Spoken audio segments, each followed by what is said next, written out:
Hey y'all, Monk Joseph here with the Broken Buddha. Today we're going to talk about liars running the world. So I'll just jump right in. We'll just talk about politics in the entertainment industry. We'll keep it short this time. This isn't my first time trying to make this video.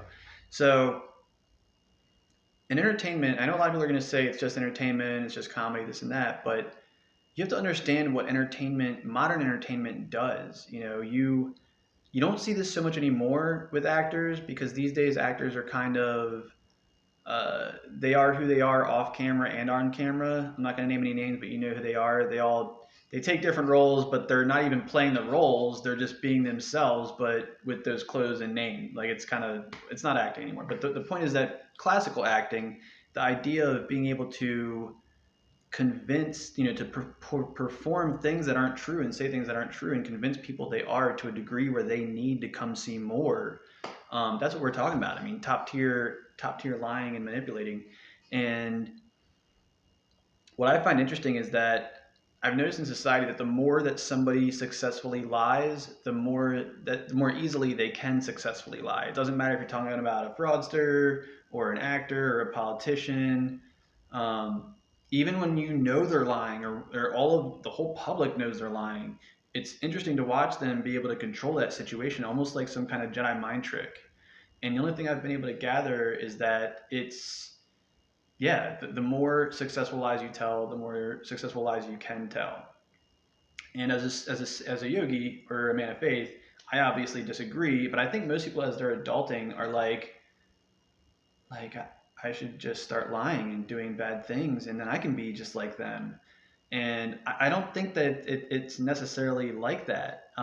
As someone of faith, you got to kind of look around at something like that, and like that, it doesn't make any sense. Like humans are using borderline black magic Jedi mind tricks on each other based on your ability and frequency of lying. And everybody gets their, from what I can see, everybody gets their karma. Everybody gets it coming back to them. Something's coming back to them. And the best example of this, let me switch into politics first. So Muammar Gaddafi was not only a very skilled liar manipulator, but he also manipulated himself. And what I mean by that is when they caught him and killed him, his like final words was it something like, "Why are you doing this to me? I haven't done anything wrong or hurt anybody." And he had convinced himself that he was some kind of national hero, like despite all the debauchery and murders and tortures and stuff. Like he completely lost it, and he deluded him. He lied so much that he started believing his own lies, and that's where it gets kind of toxic and dangerous within society. So, and in politics, you see it all the time. Like this shouldn't be news to you. You know, we all see certain politicians and criminals, not any difference, um, lie, and you know they're lying, and all of public knows they're lying, but they still get away with it because the people to hold them accountable, they just got to convince one person that lie is true, and they can do that easy. They've been doing it their whole life. So I don't know how they do it. I mean, I would imagine some form of validating the person judging you's intelligence while sliding in whatever it is that you're trying to slide in there. Because there's no other way you couldn't just dominate a judge like that. So anyway, I just thought this was interesting. As somebody with a decent IQ, I've just noticed looking at society that people who don't have a higher processor, it may look like you're supposed to do that, but there's something wrong with that equation, and you should be able to see that. Um, yeah, there's something really off about that. So, just pay attention to what you're seeing, what you're doing with your life. You may see those things when I mentioned earlier about just being entertainment, but the fact of the matter is they're so good at lying and getting you to want to see them lie more that you're probably going to waste your entire life doing that instead of enjoying your actual life and going out and doing things that would benefit you and that you would help you learn and become a better, stronger person. Um, I watch TV. I grew up in the TV era. My parents just pop me in front of a TV whenever they had a problem or wanted me to shut up or get rid of me. Or yeah, put TVs in all the rooms and stuff. So like here, just go watch TV over there and get away from me, kind of stuff. So it's like, so I grew up with plenty of TV, so I get it.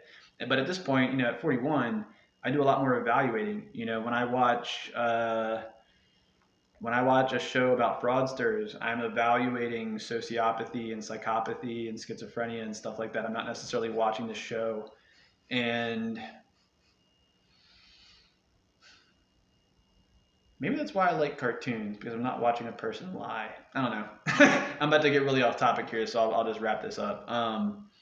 Yeah, so I do still watch some stuff, but the fact of the matter is I'm usually evaluating something intellectually, or intentionally just trying to numb my mind and quiet everything. Yeah, so that happens too. But if you're, falling into the trap of allowing them to trigger your emotions with lies to a point where you get addicted to controlling your emotions with entertainers' lies, I mean, I can't see how that's going to turn out well for you. Psychologically, intellectually, as you're approaching your end, I feel like that it's going to cause problems if you actually do that the whole time all the way. So, and that is the game. I mean, that is the game. It's not so much about them lying, it's more about them being able to control your emotions and your attention. And that's what most drugs really are. When push comes to shove, it's about believing that you are in control of your endocrine system, or being able to prove that you're stronger than the reactions in your endocrine system. But you're not, because you go back for more like any other drug, and you don't identify it as a drug because you're not taking a drug. But that's all a drug is. You're not putting anything new. When you put a drug in your body, say you're doing heroin, you're just triggering yourself their happiness chemicals, right? And then you want more happiness chemicals, so you go back and get it from the heroin. This is no different. You get your scared chemicals, and then you go get more whenever you're fiending. I need that scary movie. You know what I'm saying? I need a comedy. Geez, I need a drama. You know what I'm saying? Like, to me, it's just like junkie behavior. So yeah, so there you have it. That's my rant about, liars running the world. And like I said, politicians are 10 times worse, but the people who need to believe that their politician isn't like that are going to believe it. And their politicians are reaping the benefits. And then even the ones who don't even hide it all, we got a felon in the presidency right now, as president right now, which, I don't really necessarily have any stake in this game. As a yogi, politics don't really affect my life. The pretty much the world would have to end for my life to be affected by politics, and at which point I would just start walking until someone kills me. Pretty much. I mean, I'm a yogi. That's what we do. We got some nice mountains over here too. I could just start walking through the mountains and be a nice ending. But anyway, I'm getting off topic here, so I'm gonna go ahead and hop off. And I really just wanted to share this. I don't think people are really paying attention, and looking close enough at society and their lives and what they're getting out of it and what they're missing out of it. So again, I hope you enjoyed the information. Thanks for stopping by the Broken Buddha. Peace and blessings.